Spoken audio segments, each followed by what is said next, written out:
Մեր ձևով շարժման համակարգող Նարեկ Կարապետյանն օրերս հայտարարեց, որ վարչապետը պետք է ստանա 1 դրամ աշխատավարձ, ներկայացնելով դա որպես պետական համակարգը մաքրման քայլ։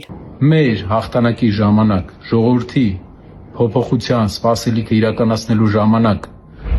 երկրի նոր վարչապետը ստանալու է ոչ միայն չի ստանալու պարգևաճար, այլ ստանալու է 1 դրամ աշխատավարձ ընդամենը։ Գործող իշխանությունը սակայն քննադատում է այս գաղափարը։ Քաղաքացիական պայմանագիր խմբակցության падգամավոր Հասմիկ Հակոբյանի համոզմամբ վարչապետի կամ ցանկացած բարձրաստիճան պաշտոնյայի կողմից աշխատավարձից հրաժարվելն այլ բան չէ, քան ստվերային ֆինանսավորում։ Կամ ինքը այն բիզնեսմենն է,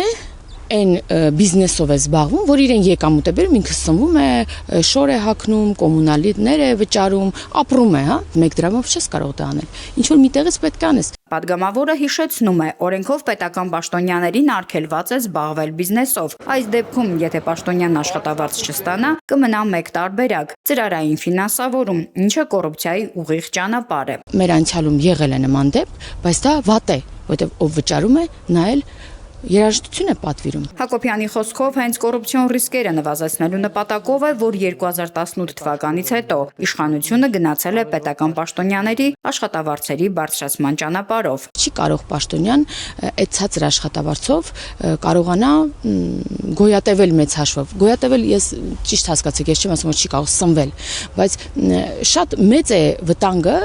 պետական համակարգում որևէ կոռուպցիոն իրավիճակի մեջ հայտնվելու։ Պատգամավորը օրինակ է բերում հարկային տեսուչին, որը ցածր աշխատավարձի պայմաններում կարող է կաշառվել, վնասելով պետբյուջեին։ Պետք է պետական պաշտոնյաները, պետական ապարատի ողջ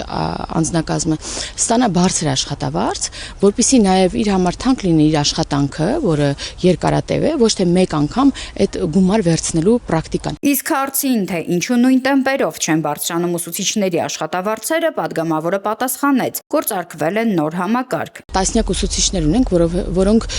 падգամավորից ավել աշխատավարձ են կարողանում այսօր ստանալ։ Եվ դա նրանից չէ, որ ինչ-որ միտեղից գտնում են այդ գումարը։ Մենք համակարգ ենք ներդրել, օրինակ ատեստավորման համակարգը, եւ կարողանում են ուսուցիչները իրենց կարողությունները բարելավել, այո, ավելի լավ կրթել սերունդ եւ ստանալ ավելի բարձր արժանապատիվ աշխատավարձ։ Անդրադառնալով թոշակներին, Հակոբյանը նշում է, որ դրանք եւս 2018-ից հետո զգալի աճել են։ Հեղափոխությունից այսօր կրկնապատկված աշխատավարձը հեղափոխությունից այդքան ժամանակ առաջ, այսինքն 7 տարի վերցնենք, 7 տարի առաջվա բացացված թոշակը ընդամենը եղել է 3000 դրամ։ Իսկ մենք թոշակները կրկնապատկել ենք։ Պետք է բոլոր հնչած մտքերին մի հատ կասկածել եւ ստուգել, տեսնել թիվ կա դրա տակ, թե չէ, աղբյուրն է ասում, թե չէ։ Պատգամավորը պնդում է, այս հայտարարություններն արվում են ընդդիմադիր դաշտում տեղ զբաղեցնելու համար։ Որպեսզի ունենան ընդդիմադիր առաջին ուժի աթոռները խորհրդարանում, պետք է ինչ անեն։ Պետք է մյուս ընդդիմադիրներից ձայն կորսեն։ Դրա համար հիմա սկսվելու է այդ անարխիան։ Ընդդիմադիրները մեկը մեկից ավելի ականջ շոյող հայտարարություններ են անելու, բայց ես վստահ եմ, որ հասարակությունը տենց հասկանում է ինչ է կատարվում։ Մինչ այդ Հասմիկ Հակոբյանը պնդում է, ընդդիմության հնչեցրած այդ խոստումներն անիրականանալի են, նաև հիմնված չեն հաշվարկի վրա։ Նարնե Ղուկասյան, Մանուել Ստեփանյան, Ռադար Արմենիա։